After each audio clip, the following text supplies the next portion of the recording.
uma prática, que é a prática do laboratório de cálculo de primeiros princípios, né? Então, para essa prática, eu também tive o suporte da doutora Elisane Moraes, que ela deve estar nos acompanhando aí, e a doutora Michelle Salvador, né? Essa prática, para mim, acho que talvez seja uma das mais relevantes aqui no curso, né? Visto a importância que são esses cálculos. E aí, o paralelo que eu faria em relação à dinâmica molecular seria o seguinte, né? Dinâmica molecular seria como se a gente estivesse andando de bicicleta, né? E o cálculo de primeiros princípios seria como se a gente andasse com um carro de Fórmula 1 da Ferrari. É mais ou menos essa, com todo o seu glamour, poder, né? E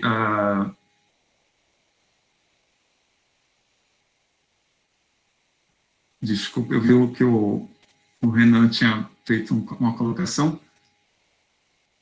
Sobre os relatórios, eu vou estar encaminhando a correção nesse fim de semana para vocês, cada um deles, tá, Renan? É mais sobre a questão do formato mesmo, se é algo que vocês queriam fazer alguma colocação.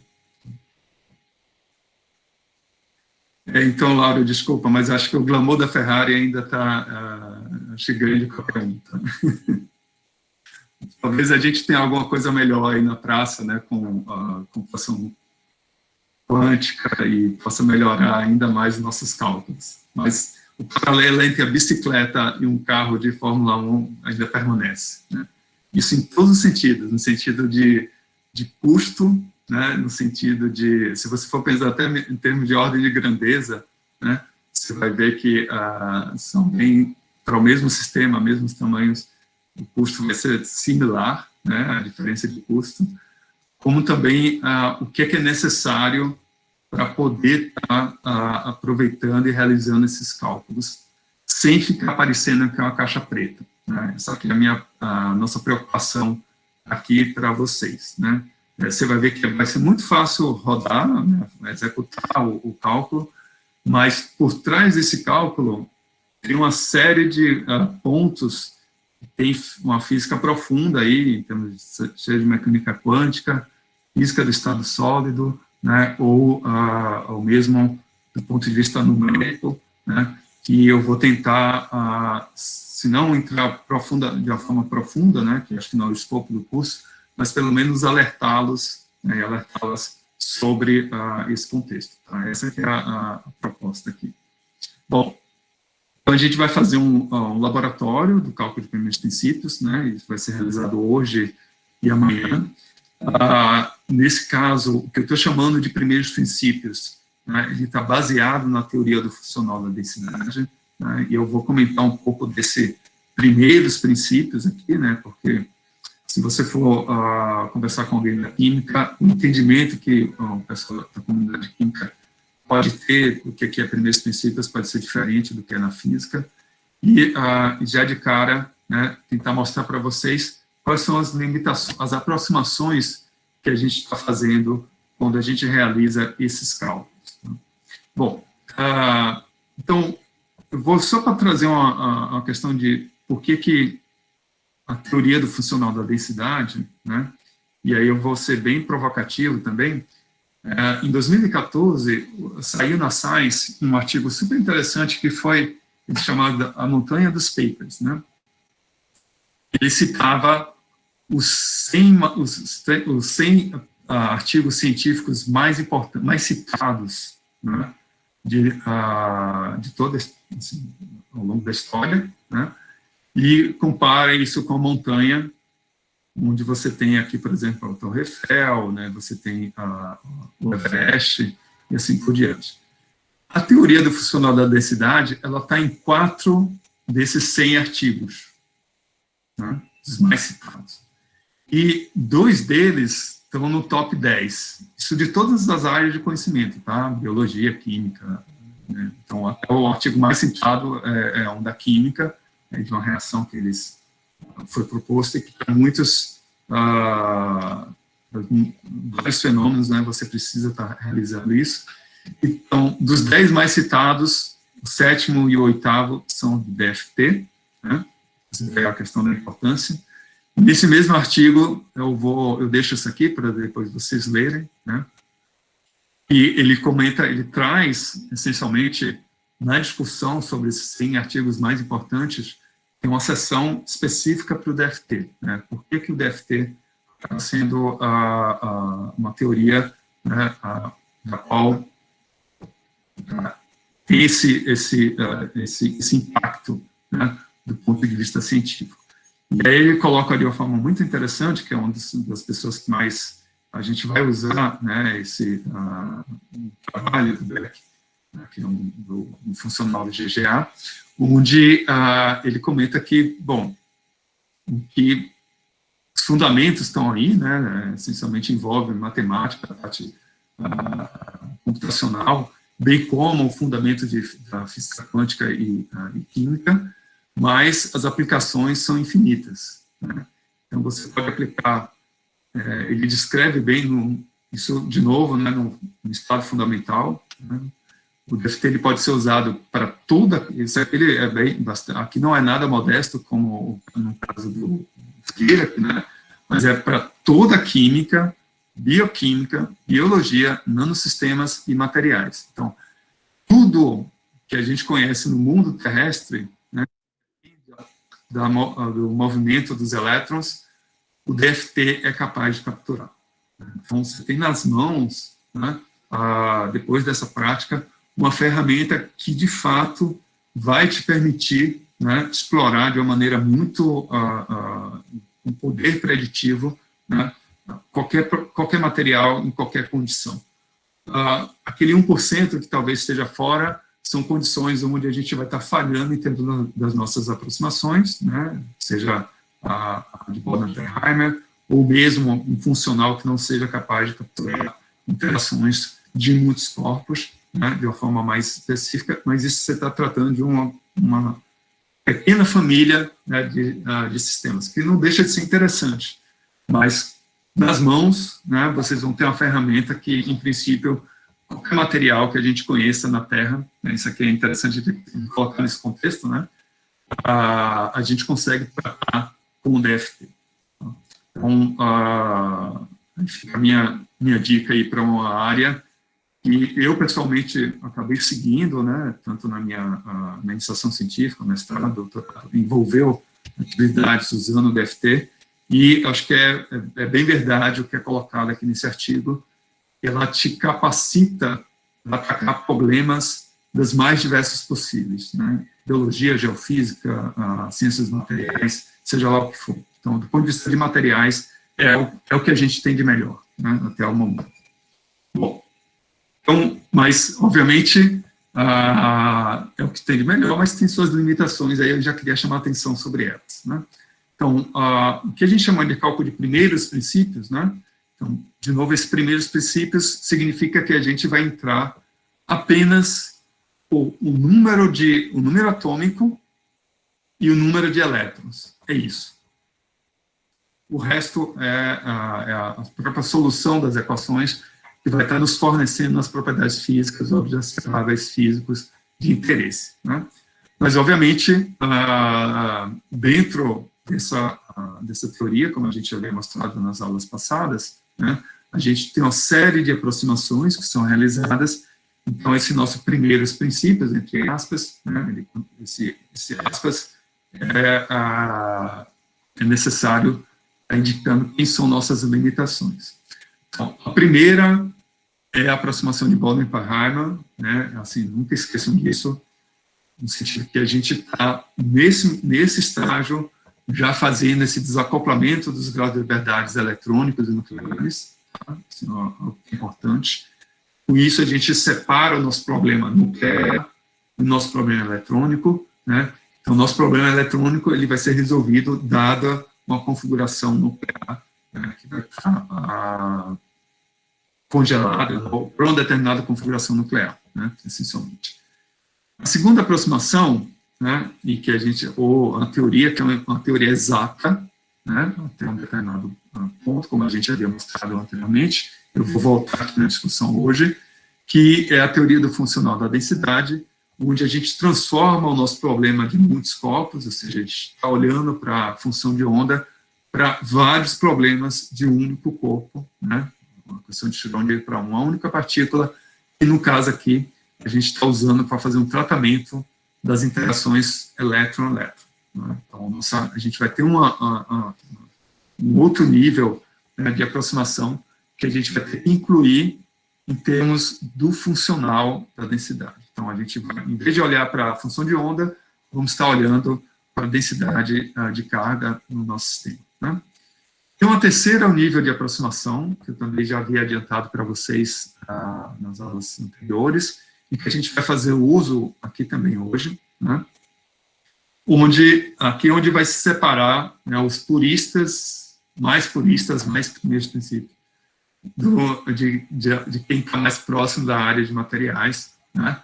Onde a questão toda, do ponto de vista talvez até filosófico, né, de potenciais, significa que a gente está, o tratamento dos núcleos e dos elétrons de caroço, ou seja, dos elétrons mais próximos dos núcleos, ele é feito de uma forma efetiva, que é usando essas funções que são pseudopotenciais. Ou seja, essencialmente, a gente está trazendo, né, a função de onda ou potencial que um átomo neutro faria sentir, os elétrons, né, de caroço estariam sentindo um átomo neutro e tratando apenas o caso dos elétrons de valência. Né? Então, tem vários códigos disponíveis na NASA que não usam pseudopotenciais, eles são chamados all-electrons. Né? Então, significa que você está usando todos os elétrons no sistema e você está fazendo esse cálculo para tudo isso. Né? Obviamente, tem um custo computacional muito maior, né? A depender do tipo de problema que você está interessado, né? Talvez a aproximação de pseudopotenciais não seja adequada. Mas, para os nossos interesses, né, na maior parte das vezes, é o que tem de melhor, né, o que a gente permite que a gente possa explorar sistemas bem maiores, né, e sem perder, né, em termos de acurácia, porque o que interessa são os elétrons de valência. Né. Bom, a quarta aproximação, e a gente vai discutir isso, eu ainda não toquei nisso, né, acho que numa conversa no final da aula, eu tinha até adiantado com uma conversa com o Mauro, e foi a base. Né. A gente está falando de funções de ondas, mas como é que eu vou descrever numericamente essas funções de onda? Então, a gente sabe, do ponto de vista do tratamento matemático mais rigoroso, eu posso estar expandindo essas funções de onda em termos de funções conhecidas, né? Uma delas pode ser ondas planas, né, que a gente aprende usualmente no curso de quântica, mas a gente pode usar também outras bases, são chamadas bases de funções localizadas, como é o caso da função zeta, por exemplo, para o código siesta, né, ou a função gaussiana, por causa do código Gaussian, por exemplo, bastante comum, né, e popular, né, entre o pessoal da química quântica. Tá?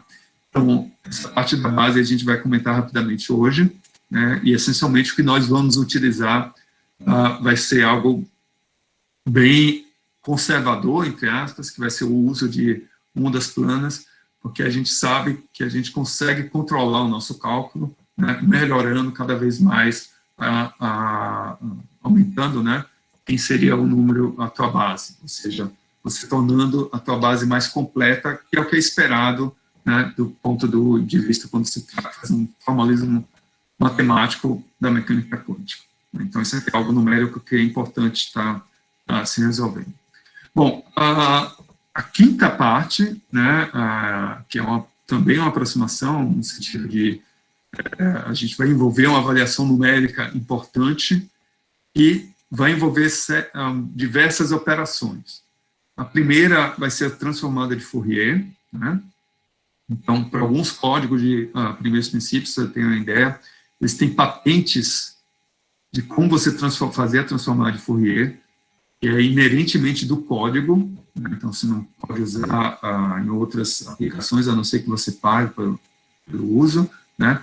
Porque muitas das operações a gente vai estar sempre fazendo, né, essa ida e vinda do espaço real para o espaço recíproco e vice-versa. Né? Então, para quem ainda não viu física do estado sólido ou física da matéria condensada, né, muito da descrição para sistemas periódicos, né, que é a parte do nosso interesse, ele ocorre no espaço recíproco, né, seria o equivalente a quando você trata, por exemplo, o domínio do tempo e o domínio de frequência, né? Então, você tem o inverso um em relação ao outro.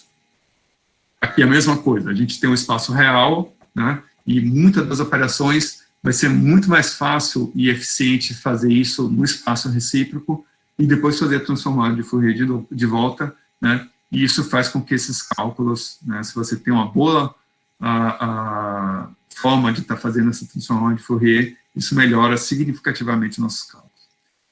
Um outro ponto são a questão da diagonalização de matrizes, né, mesmo mudando, né, a perspectiva para esse olhar do ponto de vista da densidade de carga, a gente não escapa de ter que fazer diagonalização de matrizes, né, e, de novo, alguns desses códigos, eles têm metodologias próprias, né, para acelerar esse processo, bem como também a realização de derivadas numéricas, né, que pode acelerar de uma forma significativa os nossos cálculos. Então, a ideia aqui é, dentro dessas estratégias, do ponto de vista computacional, a gente ter cálculos mais eficientes e autoconsistentes, né? Bom, e finalmente o uso de supercélulas, que a gente fez o uso disso na dinâmica molecular, né, bem como no Monte Carlo, né, e aqui a gente vai também, né, aproveitar dessa estratégia, né, onde a gente consegue simular qualquer situação, desde uma molécula isolada no vácuo até um sistema infinito, né, do ponto de vista de líquidos ou de sistemas amorfos, bem como superfícies, né, filmes finos, o sistema bulk, né, a fase cristalina. Então, todas essas nanoestruturas, né, todas essas possibilidades em termos do ponto de vista estrutural, a gente vai poder fazer usando essa estratégia de supercélulas. Isso vai implicar algumas questões, né? Eu lembro muito bem quando tinha iniciado uma iniciação científica com o cálculo de primeiros princípios, e o meu orientador, ele tinha comentado que alguns anos antes, né, para você pensar, fazer um cálculo, esse cálculo era tão caro, e mesmo para alguns sistemas, era mais importante você pensar por meses qual a simetria do sistema e escolher a simetria correta para fazer o cálculo, né, e você acabava economizando bastante. Então, em função do uso dessas supercélulas. Hoje em dia, isso é feito de forma automática, né, você vai ver que ele já vai procurar aqui a simetria, já escolhe a melhor situação, seja no espaço real, no espaço recíproco, né, então você tem N possibilidades graças ao desenvolvimento computacional que houve nesse período, né.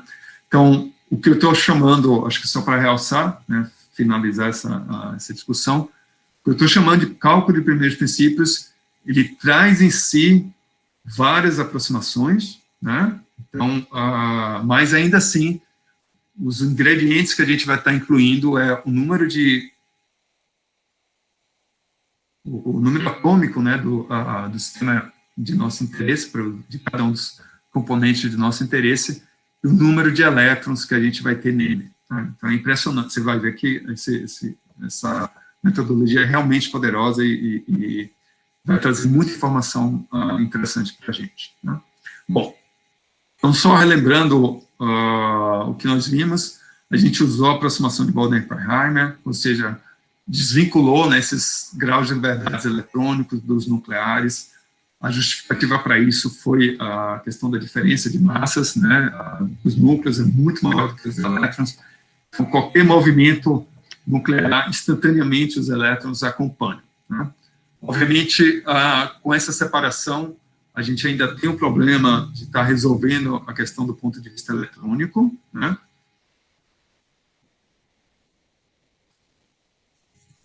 O Lauro fez uma pergunta aqui sobre a questão dos pseudopotenciais. Não, ela não deixa de ser primeiros princípios, porque a informação de pseudopotenciais ainda é informação, né, que a gente tem, a gente pode usar, né, vindo de átomos neutros, né? Então, essencialmente, você não tem nenhuma perturbação dos elétrons, né, de caroço. Você pode sempre estar fazendo, né, uma conexão Então, acho que um ponto importante é ter potenciais que são acurados suficientemente, e a gente tem técnicas para mostrar isso, né? E, obviamente, tem outras técnicas que você pode reconverter para um cálculo de ao elétron, né, de todos os elétrons. Então, portanto, a gente mantém esse caráter de primeiros princípios. Tudo bem? Qualquer coisa podem perguntar aí pelo chat, né, que eu estou um pouco de atraso assim, para estar observando, mas eu vou estar olhando de vez em quando. Tá? Bom, então entrou a outra aproximação foi a teoria do funcional da densidade, que é o que a gente vai estar fazendo hoje, né, onde o nosso olhar agora é a densidade e da qual, essencialmente, é o potencial externo que determina unicamente a densidade de carga, né, e essa densidade de carga, ela determina unicamente o potencial externo. Então, isso são os teoremas, né, de Ron-Rebecon. Primeiro teorema, o segundo teorema vai nos mostrar uma maneira para a gente obter quem seria a energia do estado fundamental, né? A partir da obtenção da densidade de carga do estado fundamental, então é ela que vai minimizar a energia total do sistema, então é uma maneira da gente, pelo princípio variacional, ser capaz de obter, né, esse estado, né, essa energia e a densidade de carga do estado fundamental. E a outra, ela está relacionada com as equações de Conchamp, que essencialmente você está mapeando o teu problema de muitos corpos e um problema de vários, né, de um único corpo, da qual você tem partículas que são não interagentes, mas que têm a mesma densidade de carga. Né? Essa é a grande sacada do trabalho do Conchamp, né? E com isso a gente consegue obter, né, uma metodologia para permitir que a gente consiga descobrir que é a densidade do estado fundamental, né, e as energias para aquele sistema. Então, essencialmente, ele vai ter a mesma energia e a mesma densidade do estado fundamental. Então, na prática, o que você está fazendo é transformando o teu problema em muitos corpos, né, em vários problemas de um único corpo que a gente consegue estar obtendo. Então, o que a gente está chamando, que antes a gente chamava de equação de Schrödinger, para esse problema de muitos corpos, agora é a chamada equação de Conchamp, né, que é resolvida para cada um dos elétrons do sistema. Né? Bom, então, como um resumo, né, até esse momento, a nossa energia, que agora é um funcional da densidade, né, ela tem os termos que é a energia cinética, a energia da interação núcleo-elétron, né, o nosso potencial externo, o termo da interação elétron-elétron, que pode ser resolvida via Hartree, por exemplo, né, ou seja, simplesmente não o Rutherford, mas o Hartree, e o termo da energia de troca e correlação, que é o termo que a gente ignora, né, a gente não conhece, que ignora, nós ignoramos como é que é a forma, né, mas que ele é essencial para estar descrevendo essas interações de troca e correlação, ou seja, as interações de muitos corpos. Né. Então, o primeiro nível de aproximação depois de Bohr-Oppenheimer é na escolha desse funcional de troca e correlação, o que a gente acabou discutindo na aula passada. Um deles, né, a gente comentou rapidamente, que é a aproximação da densidade local, né, acho que tem esse aqui é mais interessante de estar mostrando. Você tem vários sabores e tipos, né? Então, na densidade, acho que uma das questões, até a Rafaela tinha chamado a atenção, né? Então, o que é a forma do funcional de troca e correlação na aproximação da densidade local, é que a gente vai estar incluindo agora o termo de troca e correlação de elétrons, né, homogêneos, né? Ou seja, como você está distribuindo homogeneamente o teu elétron no sistema, isso é algo que a gente consegue calcular, né, via multicálculo quântico, né, e você tem uma expressão, né, para esse tipo de sistema. Né?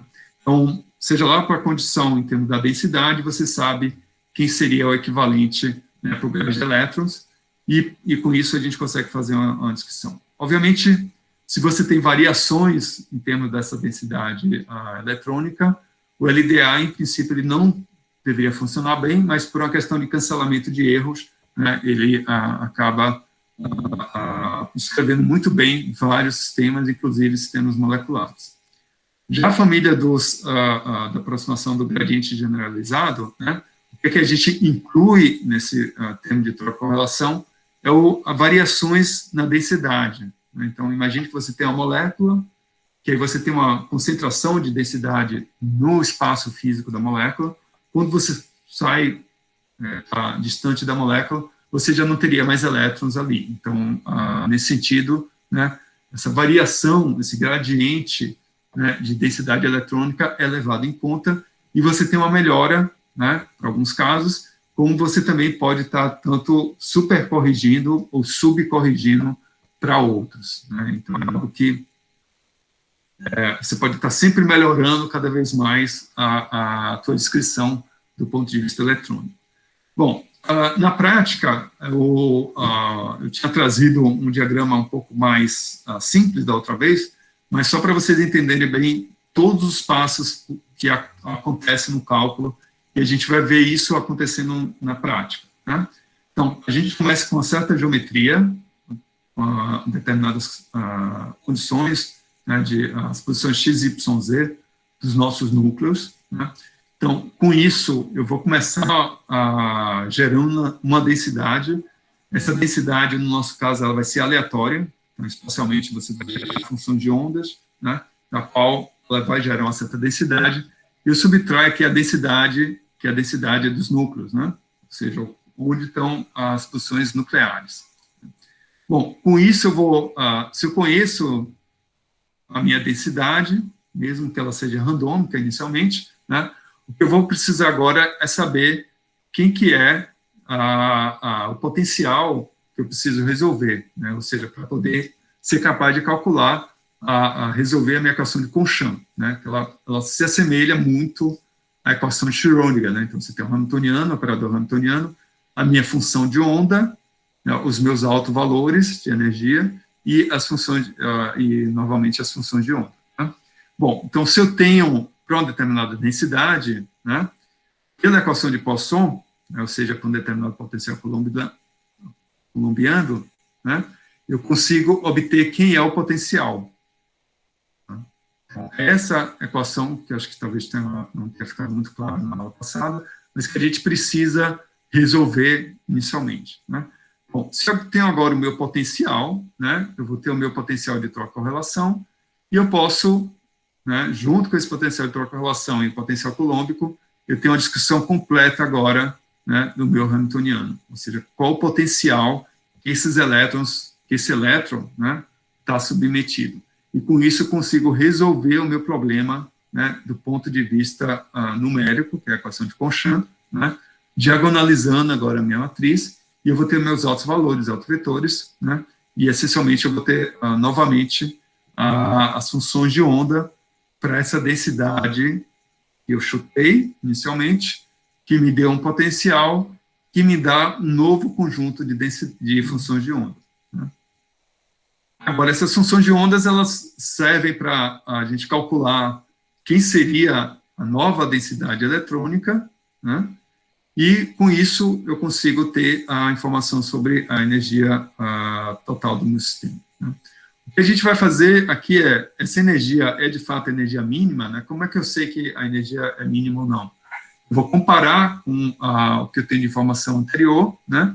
E se essa energia vai estar sempre abaixando, essa seria, para uma determinada um fator de convergência, né? A gente garante que há uma convergência do meu sistema. Se não, eu vou comparar as densidades eletrônicas, né? E aí é que eu recomeço esse meu cálculo com essa densidade final que eu obtive no passo anterior.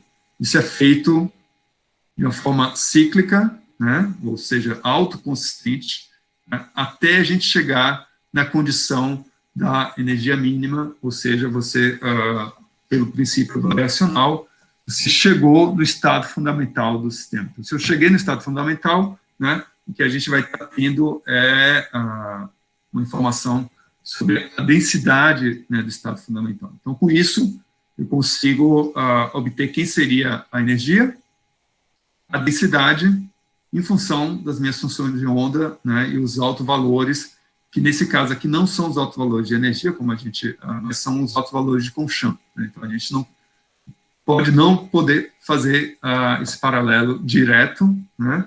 como é feito, por exemplo, na química quântica, mas aqui ela vai te dar uma ideia de como seriam os nossos orbitais de Conchan, né, e aprender um pouco sobre a estrutura eletrônica do material. Tá?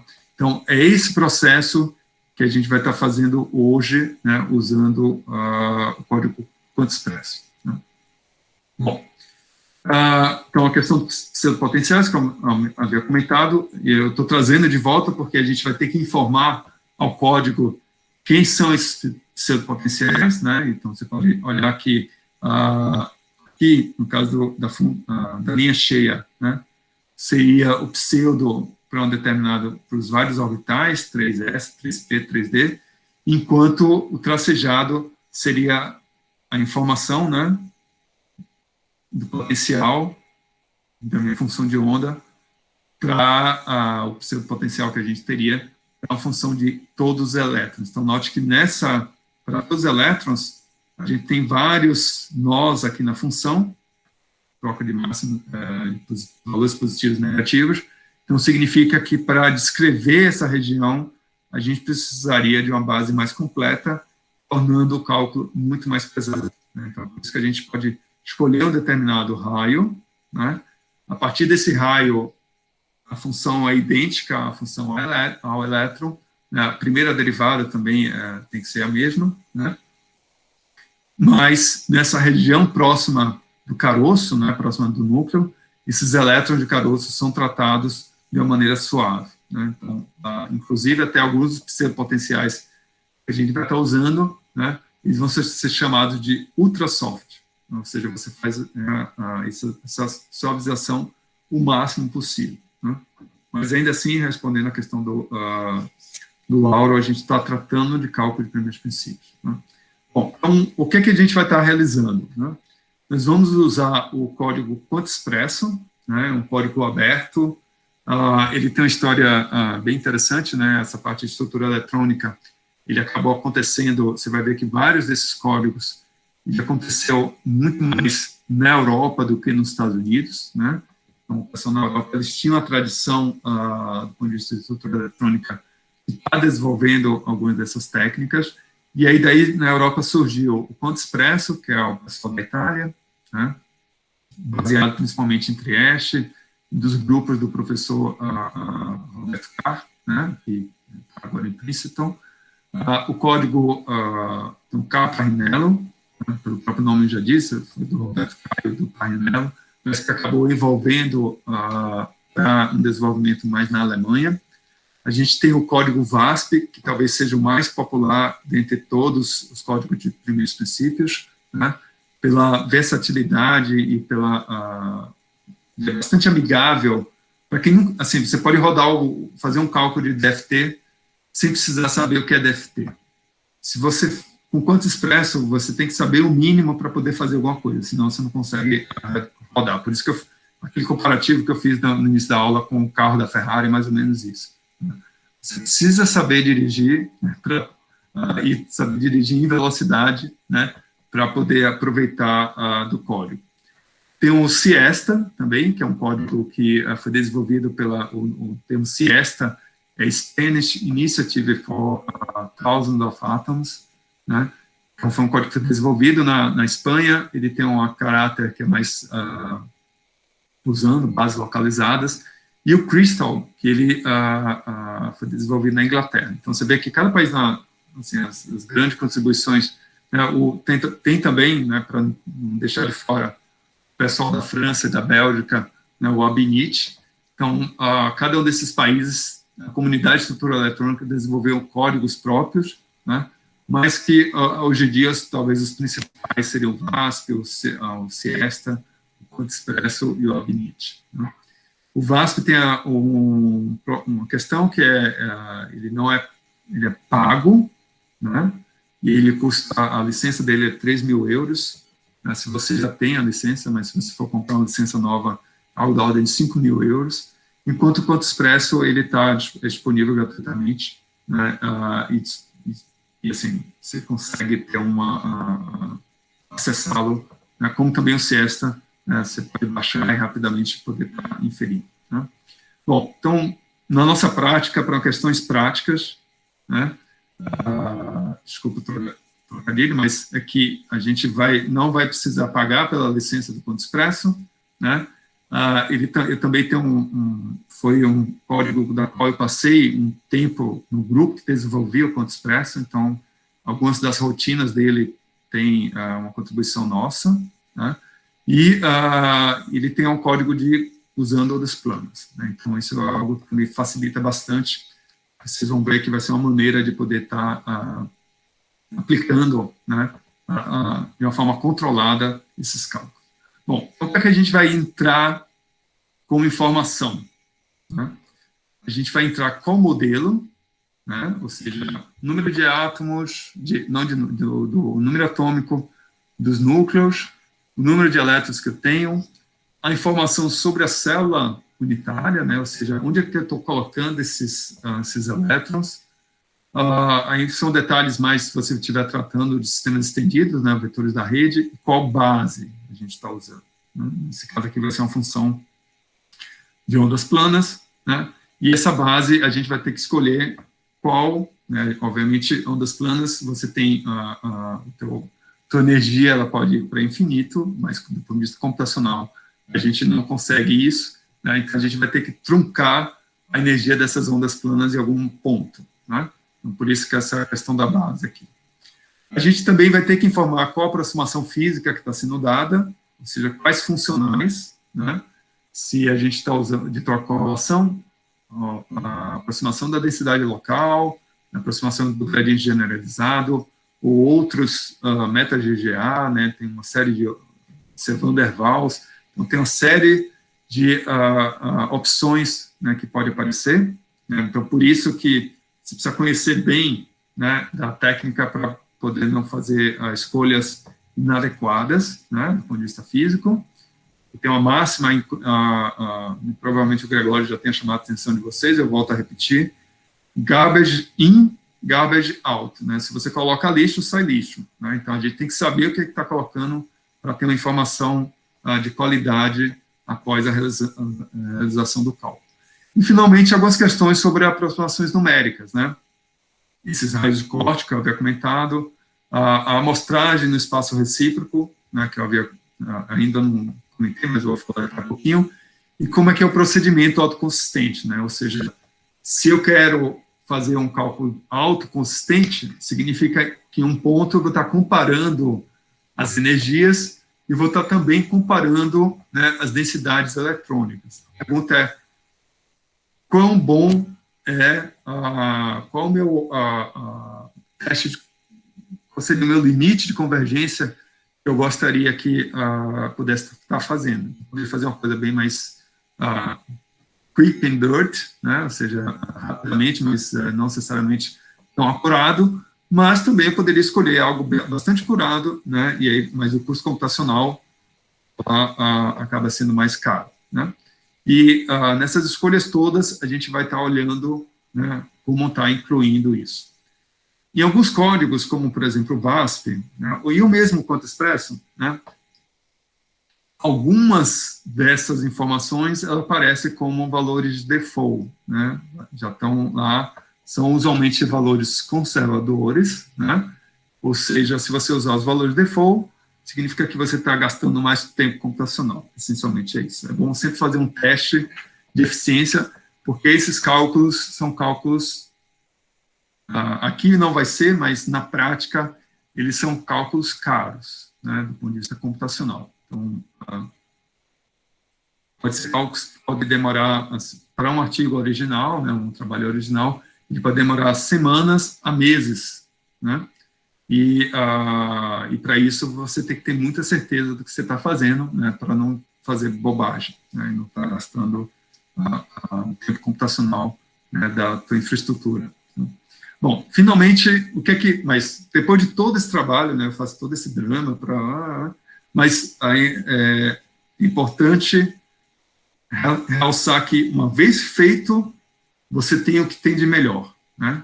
Então, a gente consegue ter a densidade de carga, a energia total, função de ondas, energia de Conchamp, né? Você tem toda a informação necessária para você poder prever, né, as propriedades desses materiais, tá?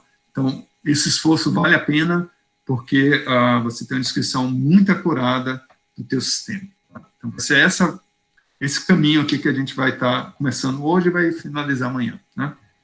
Bom, então, algumas questões antes da prática, né, que eu havia discutido quanto às funções de onda, mas eu não falei nada em como a gente faz isso do ponto de vista numérico. Né? Como é que eu trato funções de onda do ponto de vista numérico? Né?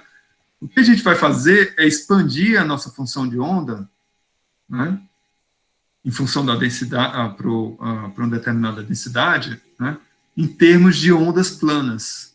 Tá? Isso aqui é a cara de então, você tem uma elevada K, né, aqui você tem um termo, que é o nosso vetor de onda, né, as posições, e as energias. Né? Então, a questão toda é o seguinte, esses vetores que estão aqui, são vetores que estão no espaço recíproco, né? E, em princípio, essa soma ela teria que ser infinito, né, para você ter uma base completa, porque é um requerimento, né, na mecânica quântica. Nosso fundamento é que você você começa com, olha, dá uma base completa, né, aí você faz todo o desenvolvimento. Aqui, como a gente está tratando do ponto de vista numérico, né, a gente está fazendo uma expansão dessa função de onda em termos de uma base, né, e, obviamente, a gente não vai somar todos os termos, né, em termos, porque, em princípio, seria infinito, e a gente vai ter que truncar isso em algum momento. Né? Então, esse truncamento é essa chamada energia de corte. Tá? A gente vai fazer essa soma até uma certa energia de corte. Aí você vai perguntar, bom, Caetano, como é que eu descubro essa energia de corte? Né?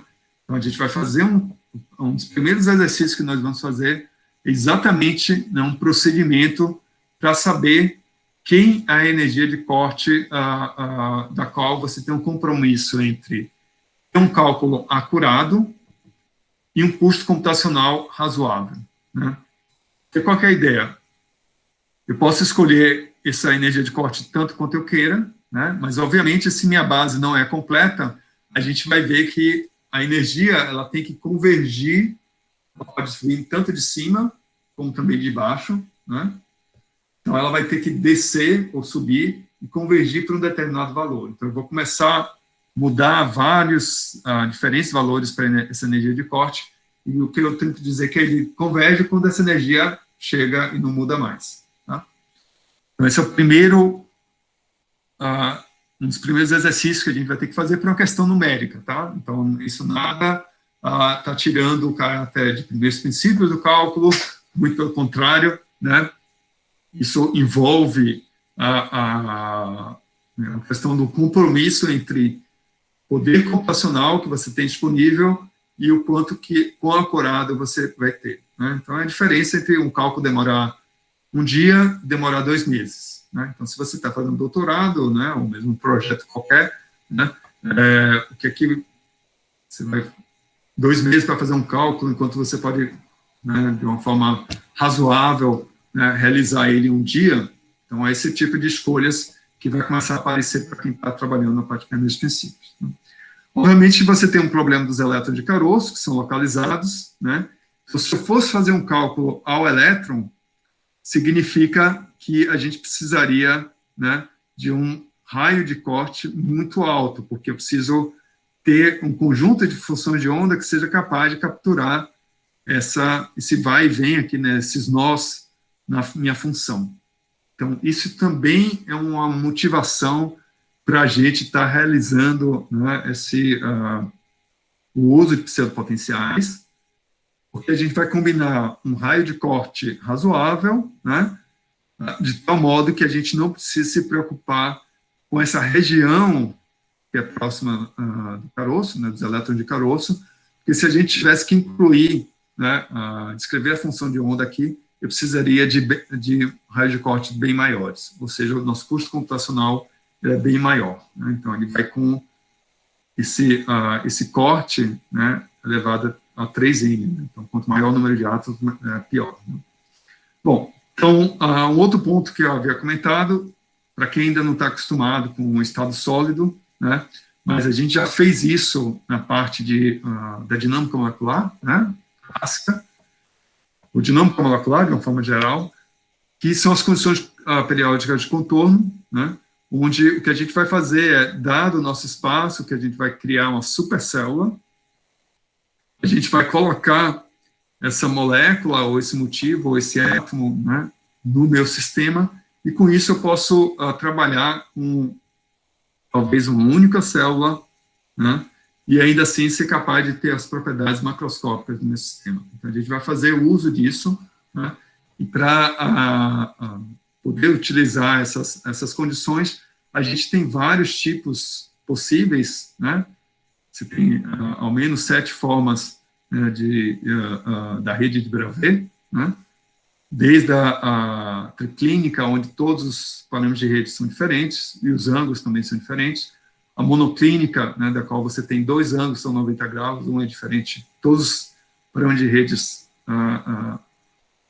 dos meus vetores, né, de rede, eles são distintos, né, a ortorrômbica, tetragonal, trigonal, cúbica e hexagonal. Então, qualquer combinação dessas aqui, né, a ideia é que a gente possa escolher nosso sistema de tal modo que eu possa aproveitar da simetria, se é que tem alguma simetria, né, e com isso a gente diminui o número de átomos que a gente precisa para estar realizando os cálculos, né. Essa que é a grande sacada, né, quando você usa a teoria de grupo, ou diretamente aqui a gente vai estar usando algumas operações de simetria para a descrição das funções de onda. Tá? Então, isso aqui é uma informação que também nós vamos incluir, né, nos nossos cálculos. Bom, e finalmente a amostragem na zona de Brillouin, né, que na verdade é nada mais do que a zona de Brillouin seria o espaço recíproco da minha estrutura cristalina, né, da minha estrutura de rede, ou seja, no caso da supercélula, e com isso a gente consegue, é mais fácil, né, você fazer essa amostragem da zona no espaço recíproco do que no espaço real, e a gente vai fazer aqui uma transformação que está mudando essa integral numa soma, né, e para isso, um outro exercício que é sempre feito, que é a convergência desses pontos casa, ou seja, quantos pontos eu preciso para estar amostrando de uma forma correta, né, no meu espaço recíproco. Então, a gente tem 2 exercícios para fazer. O primeiro é a questão da energia, do corte, né, e o segundo é a questão da descrição da amostragem na zona de Brillouin, né, da qual tem estratégias, né, a gente vai mostrar para vocês como é que isso acontece, né. Bom, qual que é a vantagem aqui? Eu poderia pensar que, bom, eu posso aumentar, então, o número de átomos do meu sistema, né? O que significa eu aumentar o número de átomos? Significa que no espaço recíproco eu vou ter uma maior densidade de pontos, né? Porque ele é o inverso. Então, se eu tenho mais átomos no espaço real, quando eu vou para o espaço recíproco, que é o inverso, né, você teria uma maior densidade de pontos. Mas eu consigo ter uma maior densidade de pontos, né, fazendo uma melhor amostragem do espaço recíproco. Então, eu posso melhorar o meu cálculo com um custo computacional bem menor, né, sem aumentar o número de átomos total do sistema. Então, essa que é a estratégia, né, para fazer essa amostragem. Bom, então, só para uma questão na prática, né, se a gente pegar, por exemplo, uma rede quadrada em 2 dimensões, vou pegar 4 pontos, né, 4 por 4, então, teoria ao todo 16 pontos, né, mas note que aqui, por simetria, vários desses pontos são equivalentes, né, então, eu não preciso usar os 16, né, por simetria, só usando, por exemplo, 3, já sou capaz de fazer uma amostragem com a mesma acurácia. Tá? Então, aí aqui é onde começa, você vai ver, por isso que eu falei que é a Ferrari, né? Cada vez mais você só está introduzindo tecnologias mais sofisticadas aí para poder fazer esses cálculos, né? Mas na prática, o que a gente está fazendo aqui?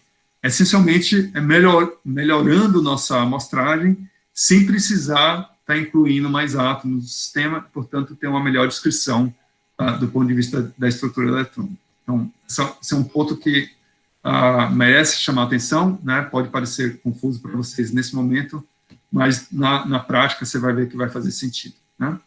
E os pseudopotenciais, né? Então, foram esses vários pontos que a gente vai precisar, está precisando discutir. E o pseudopotencial, né? Então, eu queria que alguém pudesse me sugerir. Sugiram aí 2 elementos. Pode colocar no chat. 2 elementos químicos.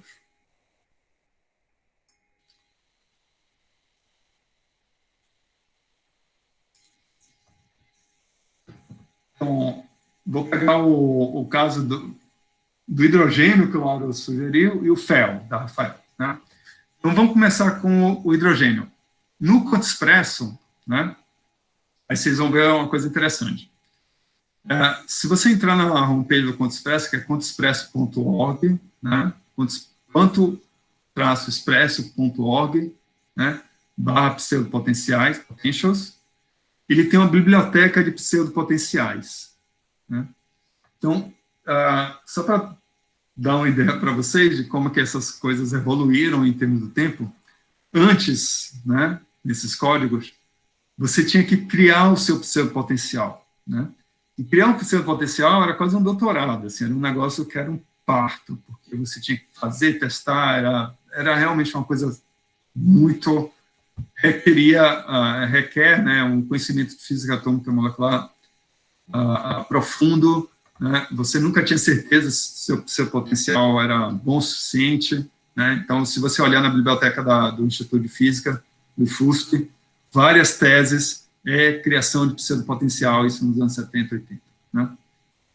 Hoje em dia, né, e acho que a grande contribuição do VASP foi exatamente prover os pseudopotenciais para os usuários, ou seja, as pessoas não precisavam mais se preocupar em estar desenvolvendo esses pseudopotenciais. Né?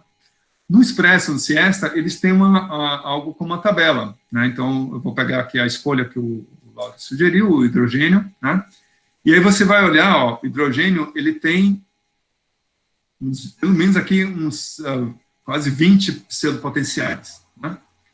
E aí você pode se perguntar, bom, quais que eu vou escolher, né? Como é que eu posso, dentro dessas várias opções, que devo escolher, né?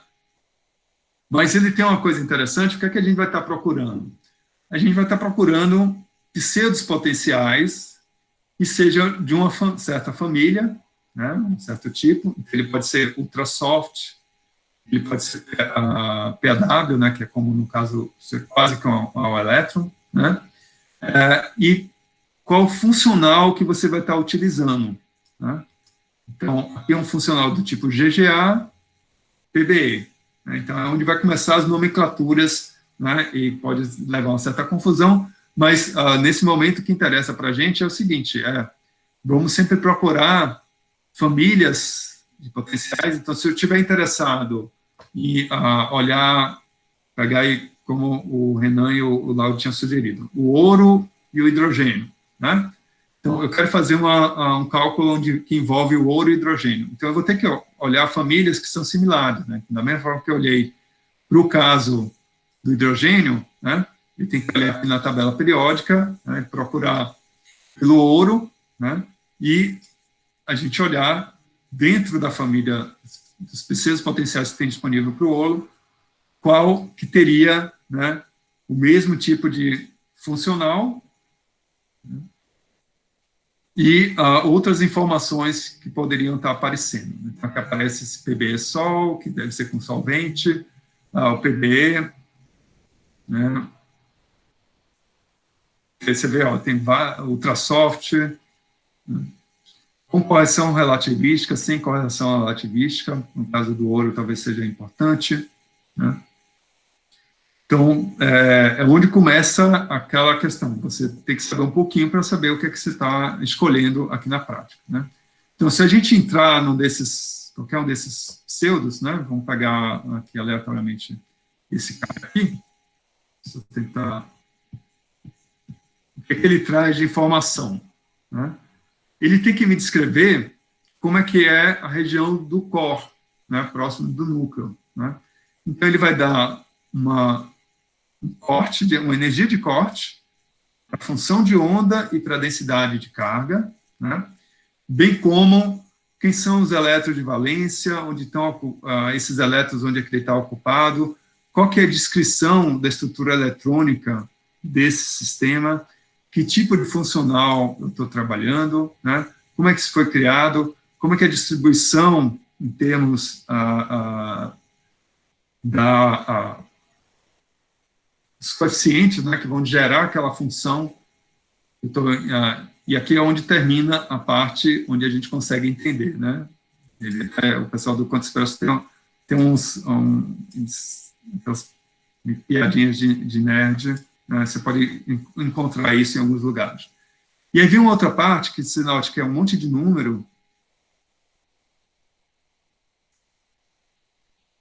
até esse momento, depois continua os números, né? E assim vai. Quem são esses números, né? Esses números nada mais é do que a função numérica daquele sistema que a gente estava interessado, que vai descrever, né, a função de onda para a região, né, do caroço. Tá? Então, por isso que ainda é primeiros princípios, que essa informação está lá, né, de alguma forma. Vocês tinham perguntado, né, quanto ao ferro, e o ferro ele também é bem interessante, porque o ferro, né, a depender do tipo de sistema, né, porque você pode ter diferentes ambientes, né, o ferro pode ser 2+, 3+, e aí, será que o nosso potencial ele é capaz de capturar essas variações em termos da valência, né? Mas a ideia é essa, a gente procurar pelo tipo de funcional e o tipo de pseudopotencial que você teria, né? Na prática de hoje, a gente vai usar os chamados ultrasoft.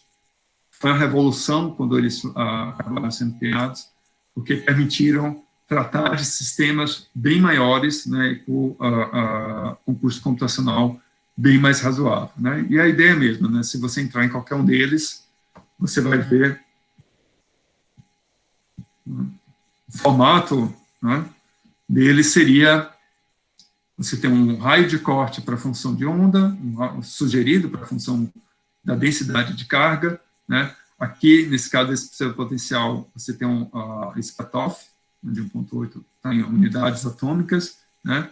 E como é que é a configuração, né, dos orbitais que a gente está colocando como a configuração da valência, né, para esse meu sistema.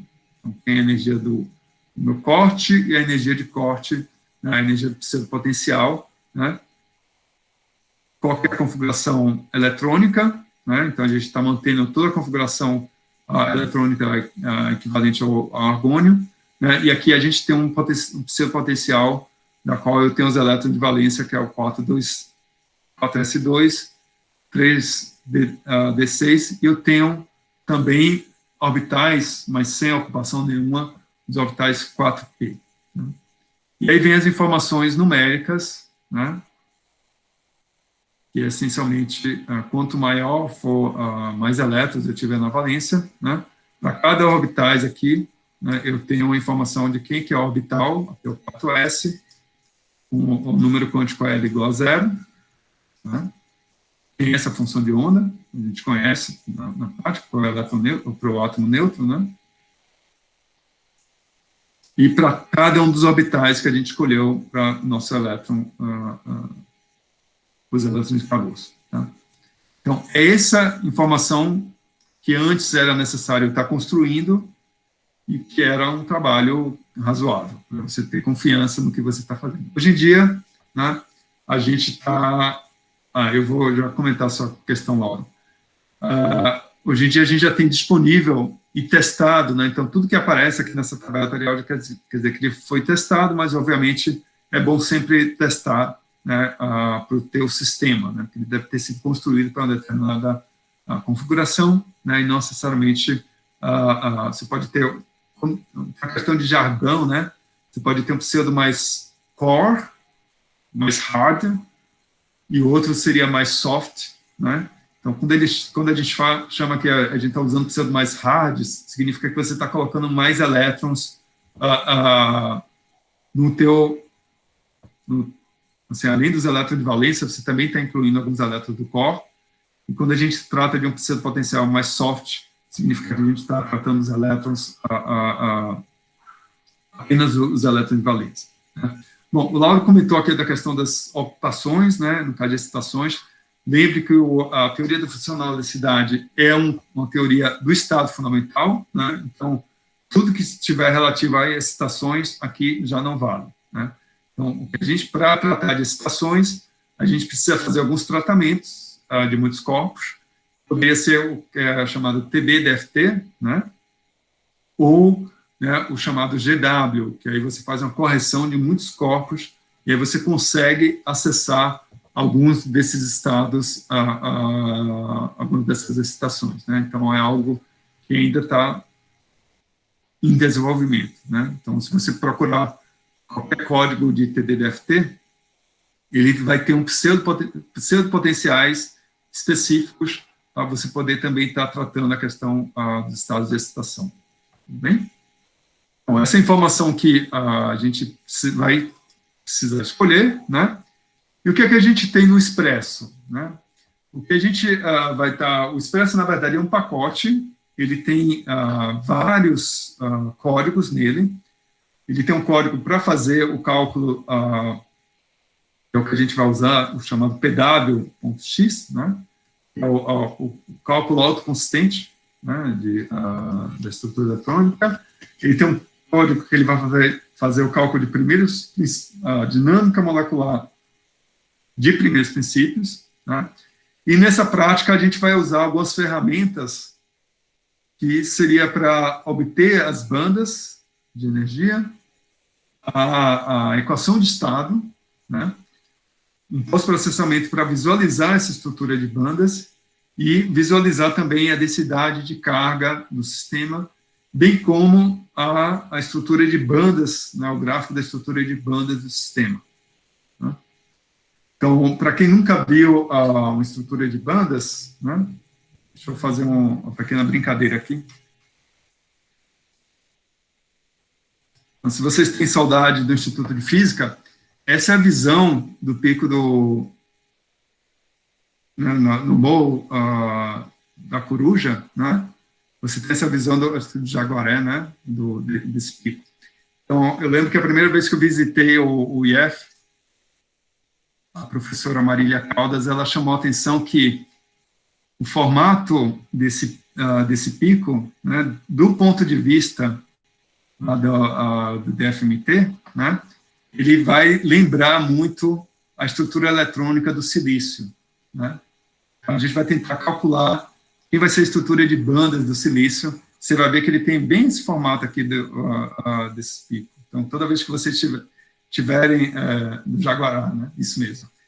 Toda vez que vocês porém, assim, toda vez que a gente tem algum visitante de fora, né, a gente sempre leva lá e de cara, né, a pessoa já consegue reconhecer que esse perfil é o perfil da banda da estrutura de bandas do silício. E a gente vai calcular isso. Né? Então, você vai se convencer que a Marília está certa, né? E, de fato, ela lembra bastante a estrutura de bandas do silício, né? Pelo menos a parte da valência. Tá? Então, eu espero não ter estragado a vista de vocês, né, do Morro da Coruja. Você vai sempre fazer esse paralelo, mas, de fato, ele tem muito a ver com o que a gente faz lá no departamento e nos cálculos de estrutura eletrônica. É o primeiro exemplo, que é um exemplo que a gente vai estar fazendo. Tá? Bom, então, na prática, a gente vai estar usando essas várias ferramentas, um arquivo de entrada, que vai ter todas aquelas informações que eu havia comentado, e a gente vai calcular, usando o PW, né, a gente vai ter um arquivo de saída, e a partir disso, a gente vai usar alguns outros códigos para estar obtendo a estrutura de bandas, de fono, densidade de carga. Então, você vai ver, de fato, a maior densidade eletrônica entre as ligações, né? Então, isso é algo que vai ser muito, que é a parte bonita do PFT, né? É você ter acesso a como os elétrons estão arranjados, né, no teu sistema. Né? Tem um código que também já está instalado na máquina virtual, que é o XGrisden, né? Esse código, para mim, também ele tem um caráter emotivo bem legal, que eu conversei bastante com o desenvolvedor desse código, ele está atualmente na Eslovênia, mas que ele conversava de poder, a ideia é que você consegue visualizar não só a estrutura, mas também a estrutura eletrônica, né? E a gente consegue já criar arquivos de entrada a partir desse código. Uma das formas que a gente vai ter para estar olhando, né? E examinando se está tudo certo. Então, é algo que, note, esse cálculo é tão caro que vale a pena você olhar detalhe a detalhe se as coisas estão feitas de uma forma apropriada, né? E é quase que, então você vai, visualiza a molécula, está tudo certinho, olha se os pseudos estão corretos, né? Se a escolha do funcional está feita de forma adequada, né? Então, você perder algumas horas nessa checagem, ela te economiza semanas de cálculo, tá? Então, é algo que, não querendo fazer o terror, mas é que é realmente, para você fazer cálculo de primeiros princípios, tem que ter uma certa paciência e entender o que é que está sendo colocado em cada um daquelas escolhas, né? E checar a estrutura, se as coisas estão feitas de forma correta ou não, né? Você vai ver que a gente vai colocar 2 átomos, mas vai aparecer para a gente como se fosse isso aqui, né? Então, o que é que está acontecendo, né, em termos de visualização? E aí vem uma parte de estado sólido, né, de matéria condensada muito forte. Bom, como estrutura, eu vou já começar daqui a pouco a prática, né? Então, ela essencialmente carrega essas várias classes de informações. Uma informação sobre controle. O que é o controle? É o que eu quero, né, o que eu vou estar querendo fazer, onde estão os meus arquivos, se eu estou começando um cálculo novo, se eu estou lendo de algum lugar, onde estão os meus arquivos de pseudo potencial, onde é que eu devo escrever esses arquivos de saída e assim por diante, né, e o nome para o teu cálculo, né? Então, é por isso que é chamado de controle. Qual nível de informação que eu quero colocar, né? Eu posso pedir para escrever tudo que seja possível, como também, né, isso pode tornar os arquivos bem grandes, relativamente grandes, e isso é inviável do ponto de vista prático, né? O segundo é qual sistema, né? Então, entenda aqui o sistema como a informação sobre a geometria da nossa supercélula, né? Quantos átomos eu tenho, quantos tipos de átomos eu vou ter, né? E as informações sobre os raios de corte. Se lembra que aqui eu vou estar usando o das planas, né? Então, portanto, eu tenho que truncar a energia cinética das minhas ondas planas e, portanto, a gente vai ter que fazer esse teste de convergência, né? Depois vai vir informação sobre os elétrons, ou seja, o cálculo eletrônico em si, né? É onde entra a questão da convergência, né? Então, entre 2 passos, quando é que eu sei que um cálculo está convergido, né? Aqui é onde a gente vai entrar essa informação, e as informações sobre as espécies atômicas, né? Eu quero silício com uma certa massa, e o pseudopotencial do silício vai ser esse aqui, né? Que vai ser encontrado nesta pasta. E as posições atômicas desse sistema. Então, note que as informações que a gente vai estar entrando é essencialmente o número de átomos que eu tenho, né? E aqui, pelo pseudopotencial, ele já vai poder identificar quantos elétrons eu tenho no sistema, tá? Fora, aqui, as demais informações são informações numéricas, né? Ou seja, o raio de corte das funções de onda, qual a geometria da minha supercélula, e as informações sobre a amostragem na zona de Brillouin, que são os pontos chamados pontos K, né? Bom, acho que só para mostrar como é que é a estrutura, né? Então, aqui a gente, no caso do silício, a gente vai poder escolher a que são unidades de Bohr, né? Eu posso escolher qual que vai ser os vetores da minha rede. Então, apenas com 2 átomos eu posso montar toda a minha estrutura FCC, mas ainda assim ele vai ter essa estrutura diamante, né? Eu teria no silício, que é a estrutura mais estável. E uma coisa legal do DFT é que, por exemplo, eu posso não saber quem é a estrutura de menor, a estrutura experimental, né? Ou estrutura de menor energia. Então, o que eu vou fazer, o que a gente pode fazer é pegar diferentes estruturas cristalinas, cristalográficas, né? E calcular a energia total para cada uma delas. Então, aquela que for de menor energia vai ser aquela que experimentalmente você vai ver. A não ser que seja a não ser que seja algo metastável ou que durante o aumento de temperatura você tenha a transição de fase. Então, uma beleza, uma coisa que é bastante útil desses cálculos é essa capacidade de poder estar obtendo, né, essas informações. Bom, então os pseudopotenciais, como eu havia comentado, eles vão estar procurando por esse arquivo. Esse é um erro super comum, tá? Todo mundo esquece onde estão os pseudos. Não está dando certo o meu cálculo. Aí você vai ver, é simplesmente porque o caminho aqui não está correto, né? Então, muito cuidado com isso. E as posições, né? Você pode escolher diferentes tipos de posições.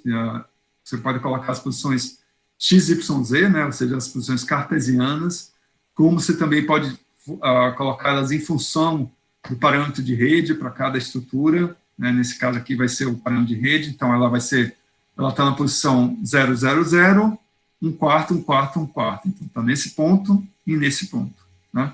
Então, com esses dois átomos, eu consigo recriar toda a minha estrutura, né? Diamante, do silício. E o raio de corte, que é aquela informação que eu havia comentado, né? Qual seria o corte de energia que eu tenho que fazer para as minhas funções de ondas, de tal modo que possa estar fazendo, a gente vai olhar a convergência, né, desses valores. Então, para o caso, isso aqui é um detalhe mais técnico, né, mas é sempre bom chamar a atenção, ele sempre coloca dois raios de corte, um que é das funções de onda, outro que é da densidade de carga, né? Essencialmente, a informação fundamental é a da função de onda, né? Mas, usualmente, a gente faz um corte para a densidade de carga, né, que seja de 8 a 12 vezes o valor da função de onda, da energia de corte da função de onda, né? Como é que seria essa amostragem dos pontos K, que seria esse último ponto aqui, né? E eu acho que é isso. Bom, o que é que tem diferente, né? A gente vai fazer essa prática com ponto expresso, né? Mas é como o paralelo com como você andar de um carro de Fórmula 1, ela continua a mesma, né? O que vai diferenciar em relação a, por exemplo, o VASP, né? Que é também outro código, outro software, outro pacote de cálculo de primeiros princípios bastante popular, né? Ou mesmo Siesta. Vai ser informações muito parecidas, né? A única coisa que talvez a sintaxe seja ligeiramente diferente, né? Mas, no caso do Expresso, isso está tudo contido num único conjunto, né, no teu arquivo de entrada. No VASP, você precisa de 4 arquivos de entrada. Um para pseudopotencial, o outro seria para as posições atômicas, um terceiro seria para o input em si, e o quarto para os pontos K, né? Então, se algum de vocês for estar utilizando o VASP, a informação é essencialmente a mesma, né? A única diferença é que, no caso do ponto expresso, essas informações estão num único arquivo, junto com, são 2 arquivos que a gente entra, né? O de entrada e o pseudopotencial, e no VASP a gente vai precisar de 4 arquivos. Posição do pseudo, da entrada, né? E da amostragem dos pontos K. No caso do Expresso, está condensado nesse único arquivo de entrada. O Siesta, a mesma coisa, né? Então a gente vai ter, muitas das informações vai estar no arquivo de entrada, né? E a gente vai ter também um arquivo do pseudopotencial, que ele é colocado à parte, né? Como os dos pontos K, né? Então, mas a lógica, né, é a mesma. Então, por isso que é interessante vocês, numa primeira experiência, né, tá focando no código, mas uma vez que você conhece isso, conhece a teoria funcional da densidade, você pode migrar de código para qualquer um. Né? Então, aí eu já dou uma dica até de entrevista de emprego, viu? Se você trabalhar nessa área, se sou especializado no Conto Expresso, já não interessa, tá? Porque o que importa é você saber, né? Não que você fique, não você se tornar especialista num único código, mas você se tornar especialista na técnica da teoria da funcional da densidade, né? Na técnica de primeiros princípios. O código é como uma linguagem de computador, isso muda com o tempo, né? Mas o espírito, o caráter, as informações são sempre as mesmas. Tá? Então, não se limitem, né? Seja do ponto de vista da linguagem computacional, seja para um software que você vai estar utilizando, né? Não se limite a uma determinada situação, né? Seja o mais abrangente possível, porque em alguns casos vai ter implementações que a gente vai estar no Expresso, não vai estar no VASP.